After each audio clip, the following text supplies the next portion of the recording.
more match left, and it is going to be Flurry versus SamuelTsao. Yeah, the one last thing I want to bring up about Blitzchung, is that he is now 0-3 in record, which means in Division B, him and Patra are fighting for last place and relegation as it currently stands, just trying to stay above the danger zone in terms of just trying to stay in Grandmasters. It's honestly terrifying. We see the two, the SamuelTsao and Flurry getting ready, of course, but it's terrifying because last season, the players maybe, I don't know, I've not been there while everyone's been practicing, but maybe have been a little bit lax, or maybe just took it a little bit easy, and they literally can't this season. If they do, and if they lose games because of it, I'm not saying people have to practice 24 hours a day. I've actually found historically in Hearthstone, some of the players who perform the best have actually been the most relaxed. Yeah. They've still been practicing, but not going like 20 hours a day crazy. But this is it. If you were bottom of your division, you're not in GM next season, unless there are some ways in which you can end up re-qualifying.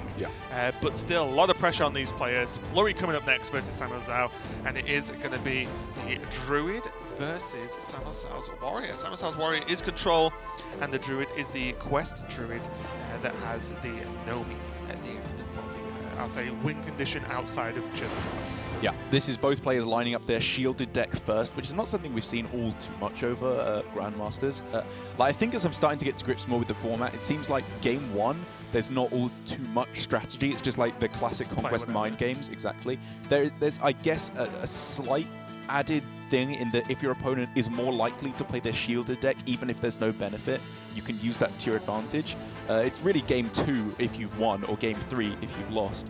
I think the strategy starts to come in terms of what you're queuing up. Yeah, and I think you could apply like maybe a tiniest of percentages that someone would queue shield first. Sure, but outside that's what I mean. Outside of that, it's pretty. I do agree. I think it's much more once you've got a small selection of decks to choose from. It's or like at least one of you have. Human tendency rather than actual statistical advantage you're gaining. Yeah. Okay, well let's get into the last match of the day. Flurry on the top on Quest Druid. SamuelTsao on the bottom on the Control Warrior. So last match, 6 matches today from the Asia Pacific region, and then we've got Europe and then America's following up as usual. So you get to see your other lovely players and casters. Job's done. But take us through. Who do you think's got this? Because I feel like this might end up being a common matchup. Yeah, this is a really interesting matchup because I feel like when this was first being explored, or rather Quest Druid was first being explored, it would crash up against Control Warrior a lot. And at the start, it honestly felt like Control Warrior was, if not favored, in with a really good shot of just removing everything the Druid could do. Because a lot of lists were not running Zephrys or Elise, they were not running Nomi, they were not running Malagos, they were not running King Feoris even. A whole bunch of the value cards were just stripped down, and it was a very lean version of the deck. Exactly, basically a token deck with Quest in there. Now it's changed up drastically, and it's gotten better for the Druid and worse for the Warrior, because Warrior's obviously lost 7 mana Dr. Boom, all the way up to 9 mana. It means SamuelTsao had to throw it away in the Mulligan, which I don't think he would have done before. And it does just mean that now Flurry could just go for turn 5 Oasis Surger, turn 6 Oasis Surger potentially as well with the Floop now, and SamuelTsao could just be run out of the game. Interesting. Do you think Flurry would ever go for that, knowing that he can Nomi to Floop? Depends on the rest of his hand. I guess because he's got the Nourish, probably not, because he has other strong plays. I think if he had Nourish also gets him to the Nomi plan, right? Exactly. I think if he had no other good cards in his deck, no card draw in his hand, he would go for the Floop Oasis Surger. It's a possibility, but I agree, he'll probably be more greedy. Because Floop can be absurd in this matchup. King Feoris or the Nomi, as you said, is What's going to be the most interesting for me is the Druid threats are very straight up, and you know what they're going to be. You can probably even time them in terms of when they come down normally. So I just wonder if SamuelTsao can sort of throw out his responses at the right times, because there is a bit of a problem where if SamuelTsao has managed to save double brawl by using everything else like Plague, like Warpaths early on and minions to gain control of the game, then maybe Flurry doesn't have enough stuff. It's why I keep harping on about Mali Druid. Mali Druid, I feel, crushes Warrior because you can do silly amounts of damage, and I've done like upwards of 16 a turn, and Warriors aren't gaining that much armor in these matchups because you play so many mid-range minions too. But this one, I feel like it's a little bit more predictable and Warrior has the opportunity to defend, whereas I feel like versus Mali, it's precision. I can totally see that. It has like more of an ultimate win condition. I think though when you're including a greedy list like this that runs Chef Nomi in the late game, or it doesn't actually run King Feori, so I thought he was going for that build as well. But even just Chef Nomi in the late game for an ultimate win condition, I think is enough against the Warrior to be getting there. Because it's not like the other version of Nomi Druid that's floating around that Viper made with gadgets and stuff. Hard Nomi. Right, exactly, where it does nothing until Chef Nomi. That's the only real threat in the deck. Imagine. I think that this version, though, it threatens so consistently at all points of the game that the Nomi is just like the icing on the cake. Imagine if Nomi was available. Oh. Well, imagine if he picked Scenarios. That was one of the other options on the Discover of Worthy Expedition, which means, to be fair to you, well played, Flurry. I was expecting a Scenarios pick like that. But he took it slow, realized he's got the value, he just needs to stay ahead or even on board, and he picked the perfect option for that. This place is scary.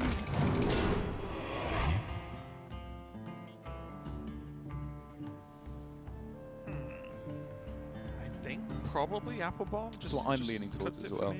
Yeah. Because Proud Defender, if you've only got Proud Defender on the board, then you're probably losing. Yeah. Dread Corsair, whatever. I think Apple Bomb's just way more consistently good.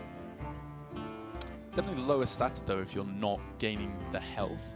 And so I wonder if even if you're going for a 4-mana card that's just a 2/6, is that better than a 5-mana 4/5 taunt? It's I feel like there's no rush to play. Or you could play it as tempo. You just play it next turn and hit them with it. Yeah. You know, I don't know. Tempo is like, the name of the game. Yeah, clearly. I feel like Apple Bomb was just overall a bit better.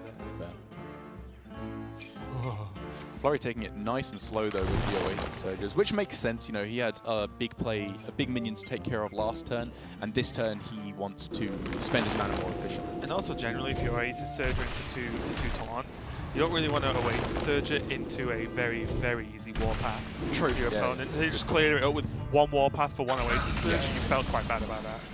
Because I always feel like the Flunkies have done their job, right? Yeah. Like, even if they get killed, like, value traded, they've also gave you another taunt. Like, it's insane. There's the chef cooking up something spicy for Flurry to win the game with. Flurry's still a while away, though, and this is the slight issue here is SamuelTsao very much in the driver's seat. I think I'd love for him to play Boom. Really? Yeah, I mean, it's kind of Dr. Boom if you put him in the middle. I guess so. But you know, Druid cannot deal with big minions. He's just playing out stuff as quickly as he possibly can. I mean, having found none of the bomb cards, it's still kind of a rough situation. But yes, I can fully understand this. Eventually, it's just going to get worse and worse for him. I'm so stupid. I didn't see the Elise in Flurry's list. So it's like infinite value if you need to. Yeah. You can literally keep playing Nomi. But the problem is, will he be able to get there before that point? Because SamuelTsao is not only the Dr. Boom, but also all the bombs in there as well. Yeah, that's why I like the Dr. Boom play. Just put the pressure on. Yeah. Because we can see, well, Boom dies to Swipe Wrath. Swipe Wrath is a bad turn. It's expensive. Yeah, it's like it's not the turn you really want to play. Oh, this is a good turn. This is a good turn, but it's a lot of power plays that are just being sunk into nothing. One warpath. One warpath. And then Flurry's very limited in his draw as well. This is getting interesting. Both players are honestly running out of good stuff to do. Maybe we don't see Warpath in this turn. Does he ever go double Shield Slam just to tempo out a minion? Shield Slam Dynamatic? Yes, he does. Shield Slam Dynamatic. He also has Plague, which he needs Warpath for. That's an answer to Nomi. True, yeah. I mean, I don't even think he's worrying that much about Nomi at the moment. And the Nomen. That was really bad, wasn't it? No, I loved it. Did you actually, though? You just said it? I'm supportive now. Okay. Stop asking questions. Okay. I think the real question we have to ask ourselves is, when Flurry plays the Ancient of War, it is going to be classed as an uproot, isn't it? Oh, 100%. Like, do you remember, like, a few years back, there was like uproot, every Twitch chat, yeah, every time, and no one would ever do it. And I think it was like always bad. I think Oskaka did it once right. in Seat Story, and everyone was like, yeah, just because he uprooted a vegetable. Sometimes they did it, even though they never did it. Yeah. It was glorious. Yeah, I like this Warpath as well. Gets a minion on board. As you said, Warpath, Plague of Wrath, although that may be a little bit late game. It just gets something in the late, which I think is very valuable. Yeah. Hit them in the face again. Yar. That's really good when it does both things, isn't it? So is every choose one in this deck? I don't know. In this deck specifically. Yeah. I don't like the. Some people are playing in certain versions, and I understand why. Yeah. But like Viper's playing your Crystal Power, which is effectively 1 mana deal 3. Yeah, I don't know. I don't really like that card. Oh no, 1 mana deal 2, but heal 3. Sorry. Yeah. Which is just. Here's the Proud Defender. Not very good. Standing solo. Just eating a Starfall. Oh, good draw though. That is pretty nice. It's all just slowing down though for Flurry. He Wait, needs to uproot? No! He needs to get moving. Yes, on 12 cards. Obviously, wait, there are no bombs, right? Yes, that's the first one. Yes, yeah. That's the first one. This is the first one. Yes, sorry. Yeah. Wow. So that's even more of a problem. I just kind of realized that there's not even like 2 or 3 bombs in there. Yeah. And the problem is, obviously, the more Flurry boosts himself to fatigue, the more damage he's taking from bombs. He's just not drawing anything. This is why players are playing Overflow in the Nomi decks, right? Because yeah. You steer away from these nightmare scenarios. I tried Overflow in Mali, and too much card draw. Way too much. But I also am not relying on a card that needs your deck to be empty. So I would definitely play Overflow in this deck. SamuelTsao now just going for the throat. Flurry's struggling here, man. Big time. And I thought this was over. He's played a Nourish, right? Yes, he's played 1 Nourish. So it's not as if, I've had games where you just literally don't draw a single card, draw a card, and you just lose. But that happens, right? Was that Crystal? I think it was Crystal Merchant. Yeah. Okay, well, at least it's something. We're getting pretty good at recognizing the card from the weird angle. Oh, yeah. Now, the real question, does he Crystal Merchant? Oh, that feels so bad. He's just dying. If he never draws to the end of his deck, that also feels bad. That is true. He's just drawing. Like, if he plays a second Crystal Merchant, he's just drawing to bombs quicker, though. Like, as it currently stands, unless he heals, if he draws his deck, he loses. Yes. But he will draw his heals. I suppose, yeah. With, 2 Hidden Oases left in the deck. They're going to come eventually. There's the other boom. Very comfortable boom turn, though. Yeah. Face. What? All I saw was face, weapon swing, lethal. I was expecting a face swing. Let him draw the bomb. Yeah. Because for me, you have SamuelTsao has Warpath Plague for the first Nomi. Surely Flurry's dead by the second one. Maybe. With what, 3 bombs in the deck? Yeah. And he has to draw them, and he can't. If he's doing this and he's playing Chef Nomi, I don't know. Maybe he's just adapting for the Hidden Oasis and saying, well, I'm going to guarantee that I can get through. That's a good draw. Works out pretty nicely for SamuelTsao. Oh. This is insane. What? Does he Ziliax trade? Right, yeah. I know Ziliax is insane, but I'm wondering if he ever picks Hecklebot because he wants to try and snipe Nomi or Elise or Floop. I think that Flurry's holding a lot of cards and has been for a long time. That's true. You've got to at least put 1 or 2 of them on the key cards, right? But even if you just get 1 of them, it changes the dynamic of the game drastically. If you get Ziliax, though, you clear the board and push. You could go Alec, Ziliax, go. Oh, he's just going for it. That's not a bad snipe, all things considered, but it's pretty bad. That does not win the game. Which is what SamuelTsao was going for there. He was thinking this is starting to turn around. I guess for the opportunity, sure. I mean, the minion's not bad. I mean, if he hits Nomi, he wins the game. Yeah. Okay then. Just the Brewmaster comes out of nowhere and you're like, wait, that wasn't in your list? It's like, haha. I mean, this is still good, obviously. Oh, yeah, 3-8 is still a good mid. I think I just naturally lean on towards Celiax every single time I ever see it. How many bombs is that now? 2 bombs? What, 5 bombs? Yeah, 4 bombs, 5 bombs, 4 bombs, I think. Oh, Flurry Well, can't one's play. been drawn. Flurry can't play Zephyrs. That's true. The bombs cancel it. That's quite funny. Well, oh, what's... Wait. Is Flurry has got like 1 card and bombs left? Because it means he won't ever be able to play Nomi till he dies, right? Because all the bombs will go on if he empties his deck and then all the bombs go.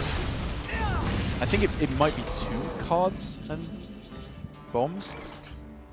Well, he's just... Oh, no, I think it's 1, isn't it? He's just shuffled 2 in.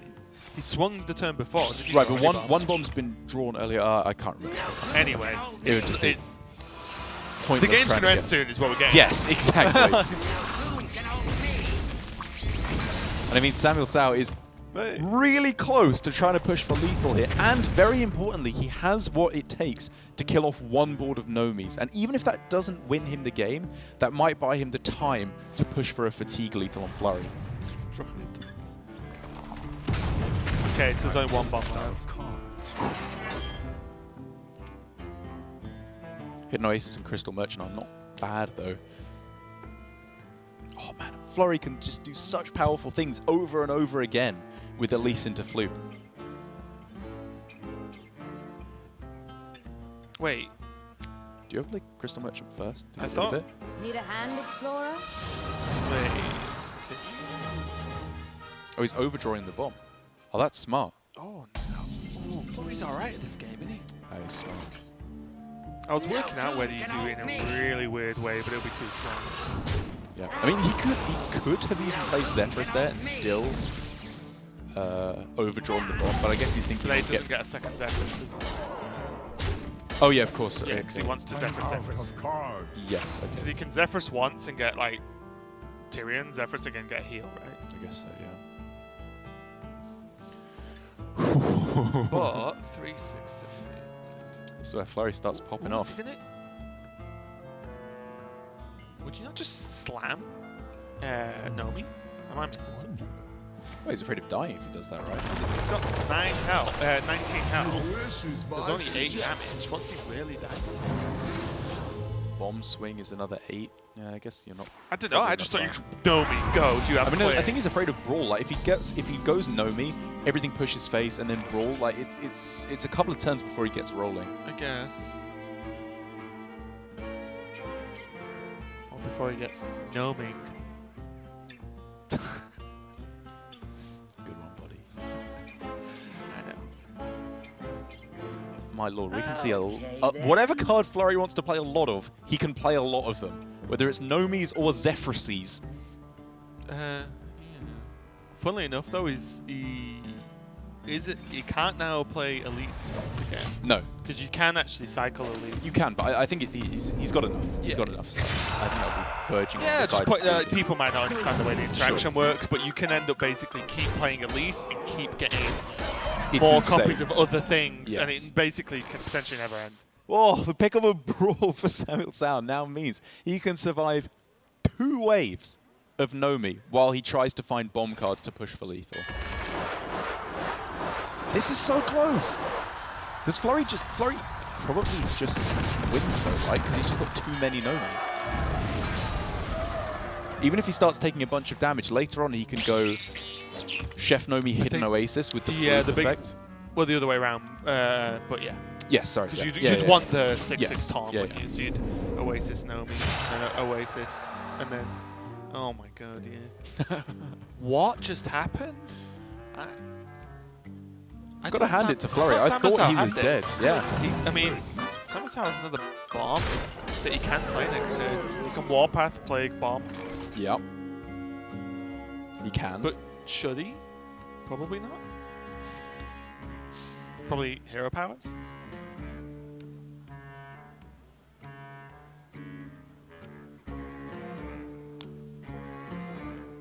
I don't really know why Flurry didn't play the expensive Chef Nomi as well, though.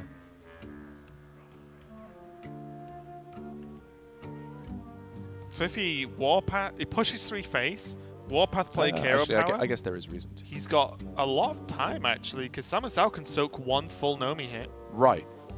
And because what's important, Wait, can he? Yeah. Can I not add up with the Hero Power? With the Hero Power. Yeah. And then a shield block turn after.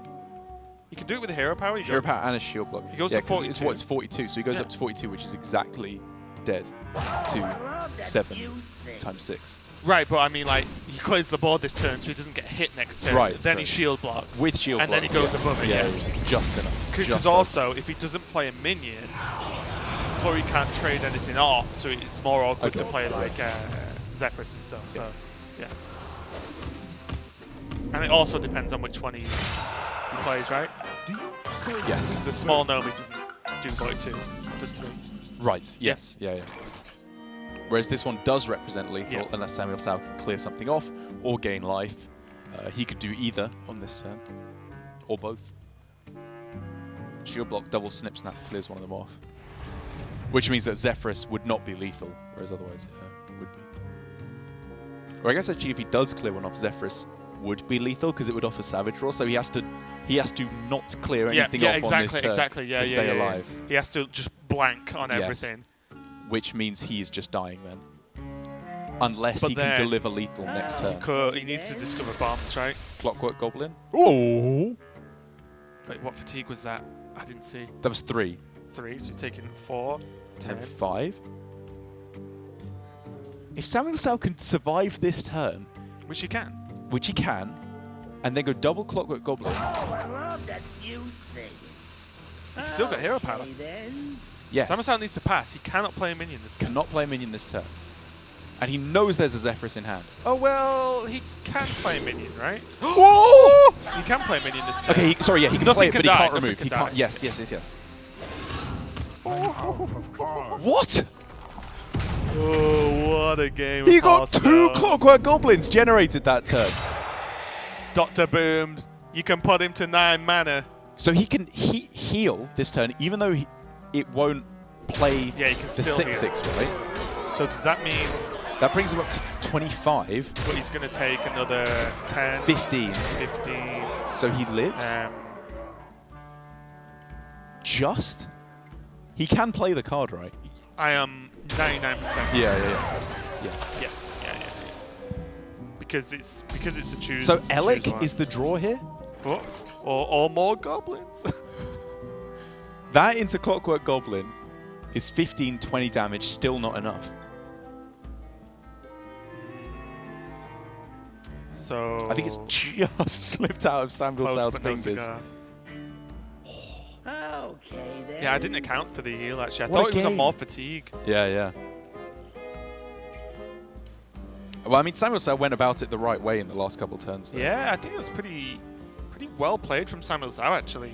I mean, well played from Flurry to just, fully control what's going on with the end game plan, which is quite hard. That was tough. But also, I think SamuelTsao played the whole game very well. Yeah. I think he knew what he was going for, just playing as aggressive as possible. Yeah. Oh. Wait. Can he... Mecha'thun? No, I was looking at if he can kill the bomb off to deal 2 more. Oh, yeah. And then just random stuff, but he cannot. And I believe that will signal the end of game number 1 between Flurry and SamuelTsao. May as well chuck the bombs in for the fun of it. There was just a lot of smart stuff happening in this game. That was Flurry picking the right at the start of the game off the Worthy Expedition, War Druid Loti, to kill off the giant Ziliax Omega Devastator. Right, if he hadn't done that, he would have just died. And then overdrawing with Elise to overdraw the bomb. Really smart play. SamuelTsao going for the 1 out of generating bombs. Didn't quite get him there. Not killing any minions off because he knew Zephyrus would offer lethal. Close. Very close. And also bear in mind that Flurry released one of the Oases to have it to heal. That last heal was one generated from Elise. Which, nuts. What a game! I am enjoying today's day of Hearthstone. Me too. It's awesome. We've cast like 50 different decks. Impossible, but that's the number I'm choosing. And also some really cool things going on. Even when there are decks as, maybe people are saying, oh, Quest Druid, you just skip 5 turns to play things. Yep. You can clearly see that in a lot of matchups and in certain games, there's a lot more to it than that. A lot of planning required, a lot of timing to get right. So very, very cool overall. Flurry taking the lead in a very close game, number 1 versus SamuelTsao, who's potentially only got 1 more game left of the day. So go and grab a quick drink. They're going to step away for 2 seconds, and we'll be right back.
Hearthstone Esports is home to many competitive formats, each with their own unique variants and rules. Today, we're going to break down one of them, the Shield Phase Conquest format.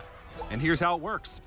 To start, both players bring 4 decks, each from a unique class. The match starts with a Shield Phase. This is where both players choose one of their own decks to protect, making it ineligible to be banned. Once the Protect phase has ended, both players will then ban one of their opponent's decks, removing it from the pool. Each player then selects which of their remaining decks they would like to play first before beginning the first game of the series. When the first game of the series is over, the winner's deck is removed from their pool of eligible decks. Both players then select the next deck they would like to play.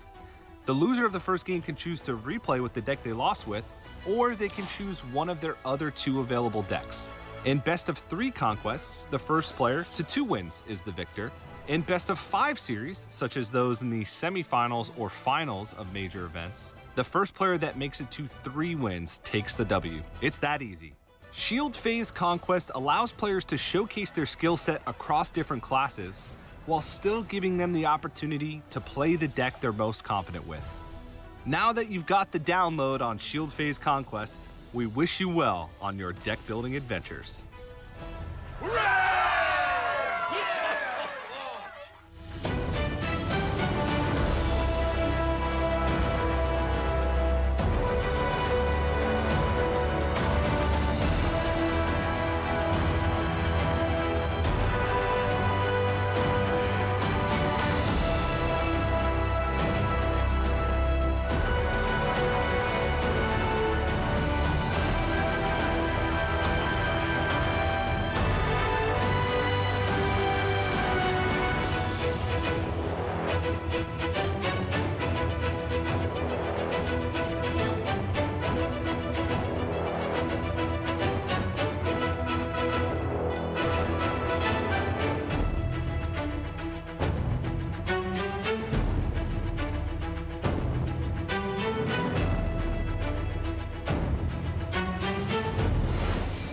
Hearthstone Grandmasters continues here for the Asia-Pacific region. We've got Flurry versus SamuelTsao. We're going to be going into game number 2, and it's going to be Hunter versus Rogue. And I would say one of the more standard matchups we've actually gotten for the whole day, as we've been casting craziness until now. Yeah, it seems crazy to me that Highlander Hunter is a standard deck, considering I fully expected this to just be rubbish or a meme at the very best at the start of the expansion. I had no faith whatsoever.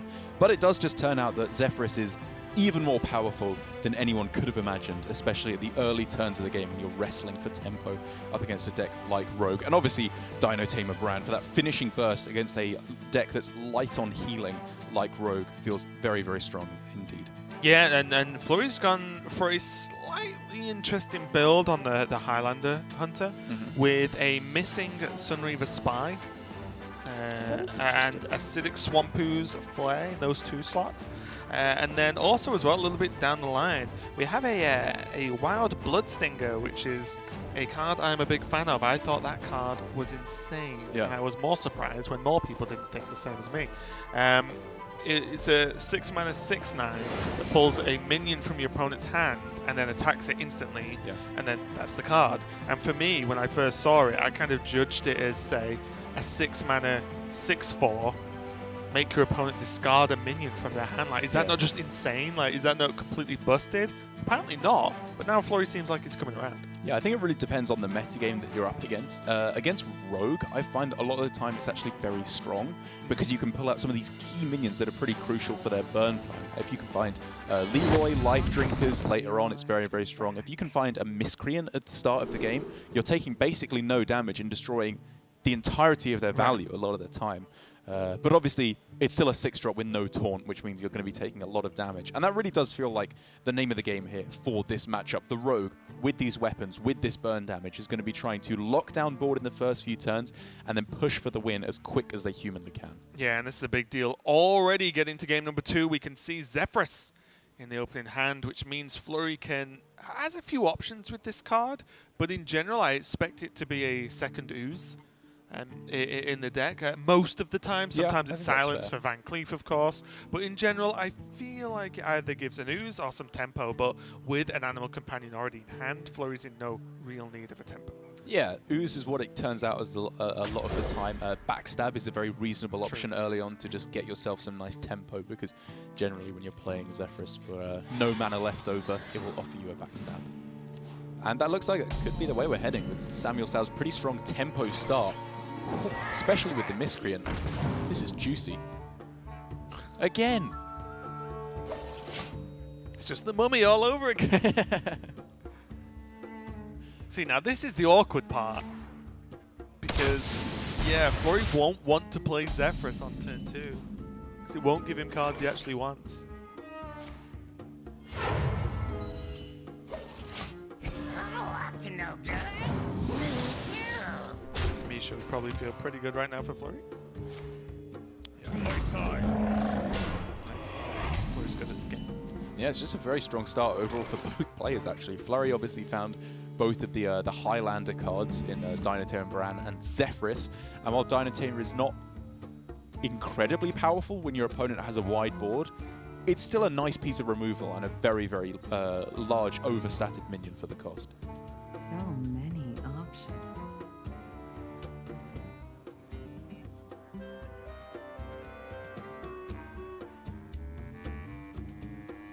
So then the question obviously becomes, how does SamuelTsao best take advantage of this? He doesn't have all too much damage on board to warrant a sap, because generally as the rogue you want to go for sap when you're pushing a lot of damage at the same time.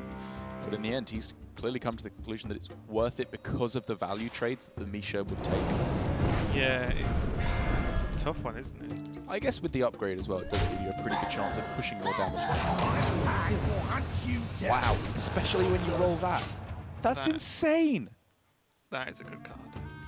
Has to be Shadow Word Pain here. That's the, I mean, Zephyrus is obviously the answer, but you need to respond. You have to get rid of that immediately.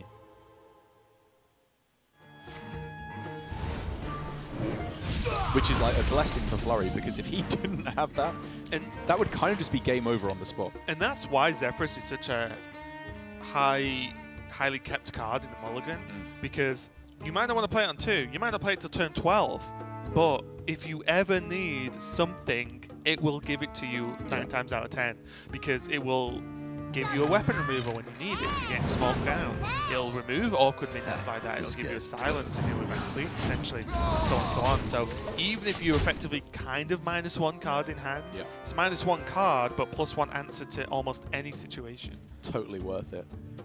Oh, The Bloodstinger, usually quite a strong card. When your opponent has Colossus of the Moon in hand, arguably less so. Yeah, SamuelTsao playing around Flurry's tech pretty well. Oh, imagine. Oh, please let me see it. That would be the perfect cherry on the top of this ridiculous day of Hearthstone we've seen. But look at all the other cards, and you look kind of how good this card can be, right? Oh, Even yeah. if it killed Leroy, Nuts. a 6-mana 6/3, delete Leroy from the game. It's Huge. like So huge. it's just this Colossus. Oh. And the worst part as well is this turn. The more minions SamuelTsao plays, he plays like double deck hand. It's only going to The help. better it is for him, yeah. Obviously, that's assuming that Flurry will play it, which, in all honesty, it's probably Unleash the Beast next turn anyway. Oh. Or Unleash Jamming. the Hound's Misha, actually, is pretty good too. I'd say that the Wild Bloodstinger is the last play that Flurry Really? will possibly make. Choose soon. I think it's Hero Power Pan. Okay. Is it that bad? I mean, it's not that bad. It's just other better stuff, right? Like, look at Unleash the Hounds here. It's nuts. No, if he plays double deck hand, then yes, Fair. 100%. I guess I was looking at it current board state form.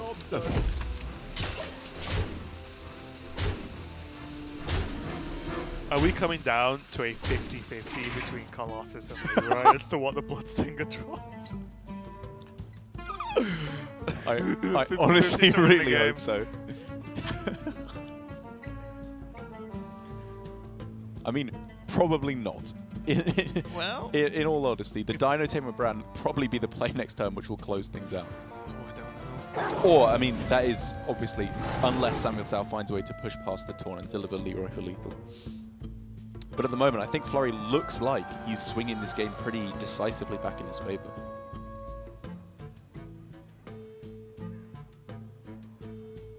Dread Corsair, Eviscerate. Next turn. I wonder. And then Flurry plays Bloodstinger. Straight into Colossus. GG.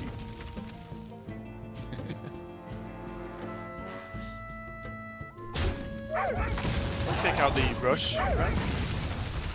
Rush is worth, I think, more dangerous than Evolve. What difference does it make? I mean, I Shadow guess Step? Waggle Pick, yeah, there's no Shadow Step in the deck, but Can you not discover a Shadow Step?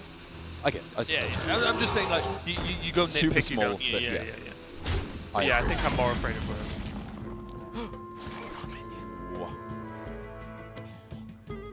So, Dread Corsair, Hook Scimitar, and then just launch everything base.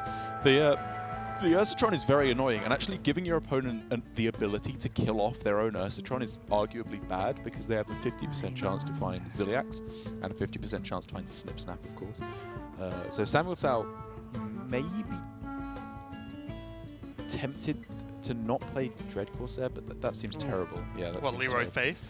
Well, no, just to avoid the kill. I don't even know. You have to, right? Yeah, I think you have to. Like, if they draw Ziliax, they draw Ziliax. It's not something you can afford to play on here. I think this is right. It's not like you Hunter and you can just hero power them down. Exactly. Not proc it, right? You're literally twice as slow. Yeah, and this does set up Leroy lethal next turn, unless something very impressive comes down from Flurry. Oh, Like that, for example. What?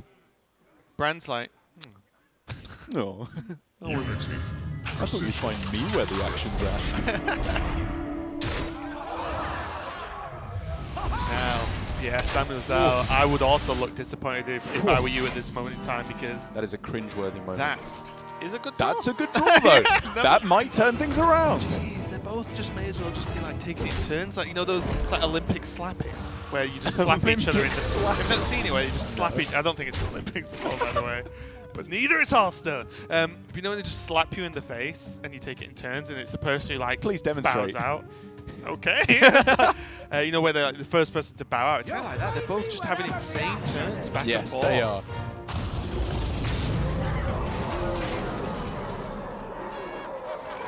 Well, Leroy Edwin. yep. Bloodsinger. Look how it's like. Now Bloodstinger's got a great outcome, a mediocre outcome, and a really bad game-losing outcome. Yeah, I think we may be focusing too much on something that 99.9% of the time will not happen this game. Especially as I think Flurry will have a pretty good read, again, that it's Colossus of the Moon. It's a reborn minion that has not been played for the entire game. Also as well, funnily enough, Hunter's Pack in Flurry's hand can actually be a pretty big deal because he gets a secret. And he can play that, he can play a secret, and he can play Misha. Like, that is a it doesn't really matter what the secret is, but it's potentially a huge roadblock to SamuelTsao. Well, there's 4 secrets that stop Edward, stop Leroy connecting face right in Snipe, Freezing, Explosive, and Misdirection. Yeah. And that's why SamuelTsao is just playing it out right now and saying, you know what, this is my last chance at winning the game. I love Bloodstinger. Do not play it now. Imagine Bloodstinger Misha. Oh, he would play on Mr. Beast. Man, that feels terrible. I guess SamuelTsao is saying that my best chance is for is Flurry to to win have with no Colossus. cards. Well, I think the thing is, this is a weird line of play because it's partially playing to Colossus as winning the game, but it's also partially playing to damage to face because he connected Leroy face. And I wonder if we should have seen the Leroy trade into the King Crush because there's nothing in his deck that delivers him lethal. Not even close. Assuming the board gets cleared, which I think it does 100% of the time. Oh, you think they clear? Do you think Flurry clears it? Sorry, I think Flurry always has the ability to. Oh, okay. Sorry, yes. I was just going to say... SamuelTsao needs to assume that the board can be cleared. Right. Unleash the Beast Misha, trade into one of the minions, and just leave the Misha up. Seems okay. Wait. He trades into the Leroy. He doesn't need to pay Van Cleef, right? It's a 4/4. You just trade into Leroy and then go face. I just don't think there's anything he dies to, even if it's exactly... How much damage is he taking? Oh, wait. I guess... Myra's double of this, even that is... No, he's played one. Yeah. He's played double deck hand as well. Anyway, he dies there. And I think that does it. Flurry takes the win. What a crazy series. Like, I mean, I've had a ball today, but every series has had crazy moments and crazy decks. This is some good Hearthstone that's going.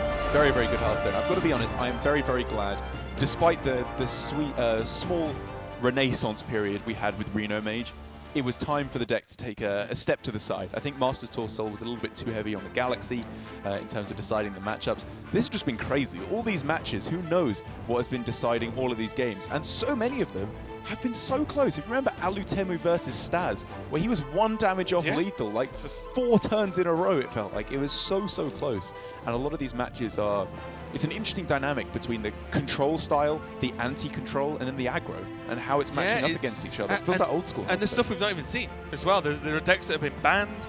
For example, if you want to see something spicy coming up soon, I don't know if he's playing today exactly, but Kalento, have you seen the deck he submitted? Oh yeah, the Priest Res deck. Priest thing? Nuts. It is just, I don't even know what to think. But anyway, let's take a look at the standings. We've had a 6 match day today. So let's check out on where everyone is lying around. Tom there, like I said, Tom's just been impressing me all the time, but especially this season. 3-0. That's very impressive. Off to a fantastic start. The only 3-0 player possible right this week in Grandmasters. I suppose there's another game, so we'll see whether he goes up to 4-0. Yeah. But pretty exciting. Only flawless victory so far. So. Yeah, that's true. And we had a very different story in a lot of the regions last time. Most of the players, of most regions, having at least 1 or 2 players going up flawless for at least a few weeks in a row, like Seiko and Fino in the European region. This time, however, it's been very even around the middle, but then a couple of players really struggling so far, with obviously Surrender and Blood Trail yet to play so far this weekend. But Blitzchung and Patra, not looking good for them at all. Not so far, no, at 0-3 and 0-2 as well. So those will be progress throughout the weekend, of course. They are not done. Everyone plays twice. But we can have a look at what's coming up tomorrow, actually. We can check out the schedule and see what matches we've got, because I am excited to see what we've got coming up, because, one, Surrender's playing, always makes me happy. But also, I just hope it continues like today. Those are the matches we've got. Staz is going to play again. Tom's going to see versus Frosty. If he can get that 4-0, which will look very, very good and put Tom in a fantastic position to finish at top 4 towards the end of the season. Yeah, I always like seeing the middle of the pack start to differentiate itself. Will we see, you know, Tyler and Shaxi both at 1-1? One of them's going to be going up, one of them's going to be going down. I'm excited to see whose strategy comes out on top, with Shaxi doing what Shaxi does best with his Paladin there. I believe that's another quest Paladin that we see there from him. There's something about that deck, man. I'm starting to come around to it. It's very fun at the least. Yeah, it's just weird, isn't it? That it's just a deck Just doesn't a really weird work deck. like that. You can it's like your hero power becomes faceless manipulator. It's Right. insane. But yeah, we have 5 matches tomorrow. We have 5 matches on Sunday. We have done our 6 today. By all means, you can catch up on all the VODs as well. But we have Europe coming up not too long after us. Let me check the time. Yeah, maybe an hour or so, I think. Off the top of my head, I don't know really. But they'll be after us. And then there'll be Americas with TJ and Frodan, of course. So plenty of cool decks, plenty of cool matches have been played out so far. And there's plenty more coming up. But for us, we will see you tomorrow. So have a good night, day, or morning. See you later.